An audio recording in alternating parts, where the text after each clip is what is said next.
जागतिक ऑलिम्पिक दिनाचे औचित्य साधत श्री कालिका देवी मंदिर संस्थान, यशवंत व्यायामशाळा, क्रीडा संस्कृती आणि DSF यांच्या संयुक्त विद्यमाने ऑलिम्पिक सप्ताह सुरू आहे. या निमित्ताने टोकियो ऑलिम्पिक निरीक्षक अशोक दुधारे यांच्या मार्गदर्शनाखाली विविध स्पर्धा होत असून यात साखळीतील एक असलेल्या जिल्हास्तरीय बास्केटबॉल स्पर्धेस हिरावाडी येथील क्रीडांगणावर प्रारंभ झाला. क्रीडा मार्गदर्शक राजेश क्षत्रिय यांच्या हस्ते स्पर्धेचे उद्घाटन झाले. याप्रसंगी गणेश राऊत, कैलास शिंगाण, राहुल साळवे, गजानन पाटील, राजेश कुमावत उपस्थित होते. यावेळी राजेश क्षत्रिय यांनी खेळाडूंना मार्गदर्शन केलं.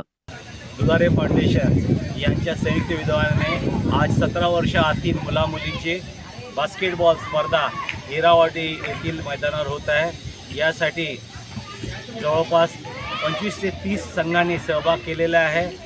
या क्रीडा सप्ताह ऑलिम्पिक क्रीडा सप्ताह जे दुधारे फाउंडेशनतर्फे दरवर्षी साजरा करण्यात येत असतो, त्याचं एकच लक्ष असते की पूर्ण महाराष्ट्रात, नाशिकात क्रीडा वातावरण निर्मिती करणे, खेळाचा प्रचार प्रसार करणे आणि आपल्या नाशिक जिल्ह्यातून जास्तीत जास्त खेळाडू ऑलिम्पिकला कशा पद्धतीने जातील आणि आपल्या देशाचं नाव कसं उज्ज्वल करतील, या स्पर्धेचा हेतू आहे. मी आयोजकांचे, सर्व मान्यवरांचे, ज्यांनी पण अथक परिश्रम घेत आहे, विशेष करून